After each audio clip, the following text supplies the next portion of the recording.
1974 m. gruodžio 13 diena apie 8 val. Vakaro 38 metų amžiaus Stanislavas Kurilovas pasiryžo siekti savo svajonės ir įvykdyti tai, dėl ko apie jį kalbėjo visas pasaulis, tai pabėgti iš Sovietų Sąjungos. Bet visus sužavėjo ne tai, kad jis pabėgo, o tai, kaip jis tai padarė.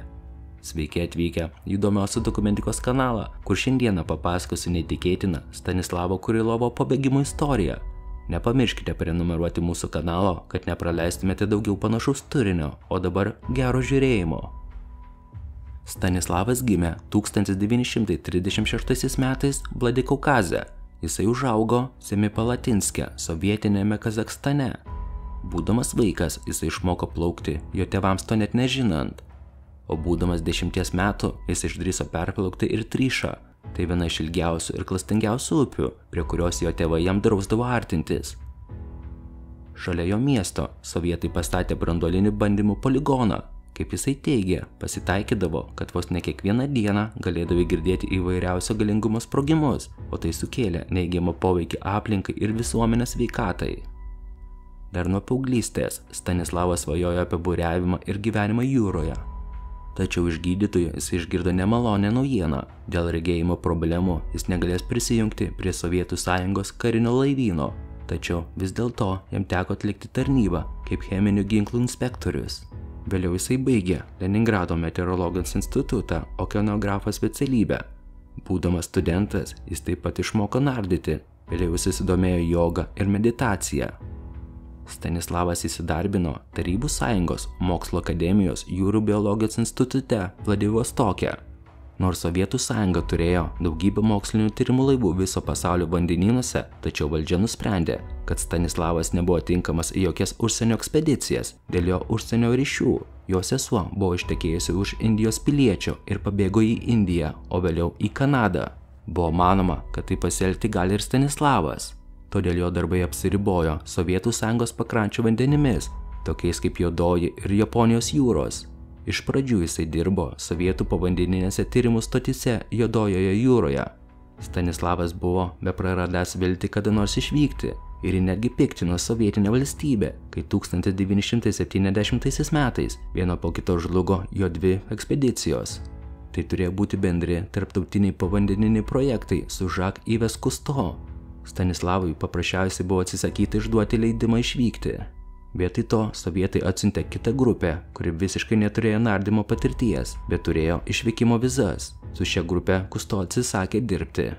Po tokio pažeminimo Stanislavas nusprendė, kad gana laikas kažko imtis ir 1974 m. gruodį jisai lipo į sovietinį kruizinį lainerį Sovietų Sąjungą, kuriame buvo apie 1200 poilsiautojų ir išvyko į kelionę, kuri buvo reklamuojama kaip kruizas iš žiemos į vasarą. Tai buvo populiarus kruizas į niekur. Kai laivas išplaukdavo iš Vladivostoko, plaukdavo link pusiaujo ir grįždavo taip ir neįplaukdamas į užsienio uostus. Kadangi laivas nesišvartuodavo, kelionė nereikėjo nei paso ar vizos, buvo tik žinoma, kad laivas praplauks pro kelias užsienio šalis. Stanislavas išstudijavo visą maršrutą iš laive surastų žemėlapių ir jisai nusprendė, kad daugiausiai šansų jam pabėgti bus Filipinų jūroje prie Sargaos salos krantų. Jisai žinojo, kokie sunkumai jo laukia, bet jis buvo geras plaukikas. Jis pratino organizmą prie vandens ir maisto trūkumo. Netgi kelias paras jis nemiegodavo ir visą tai, kad galėtų gyveninti savo planą, tai pabėgti iš Sovietų Sąjungos. Tad atėjus gruodžio 13 vakarui, kai visi laive esantis keleiviai buvo kiekvieną vakarą organizuojamose šokiuose, jis nusprendė, kad dabar arba niekada. Jis pasiėmė nardymo akinius, pelekus ir patraukė laivo galą. Tuo metu jūra buvo audringa. Tolumoje galėjai matyti žaibo blyksnius, bet Stanislavas iššoko iš maždaug 16 metrų aukščio į banguojančią jūrą. Jo laimiai niekas jo šuolio nematė. Jam iššokus ir panirus, jisai jautė, kad jis yra visai arti laivo sraigtų.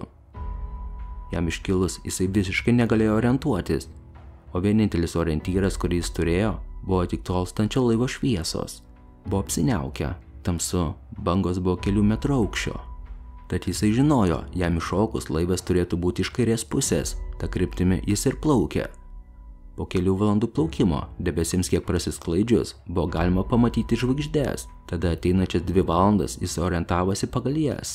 Pirmasis 12 valandų jis plaukė visiškai aklai, jisai nematė sausumos, bet jis jautėsi gerai pasiruošęs fiziškai.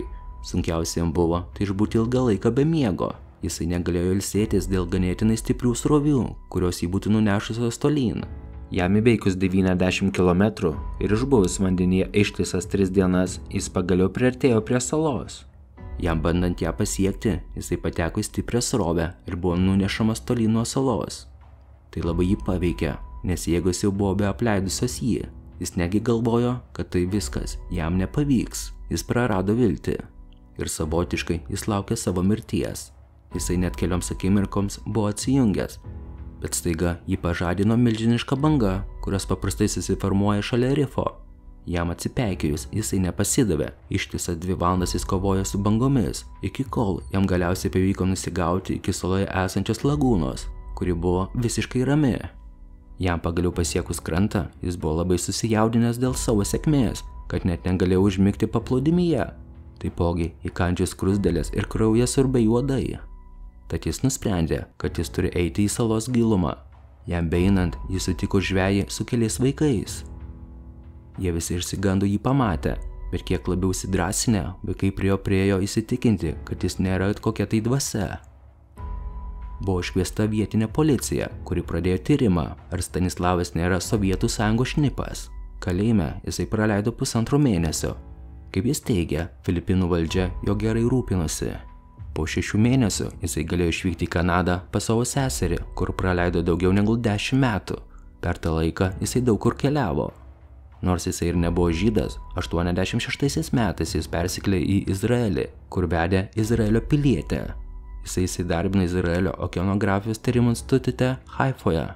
Jis parašė knygą apie savo pabėgimo istoriją, kuri buvo išleista į rusų, hebrajų ir anglų kalbas.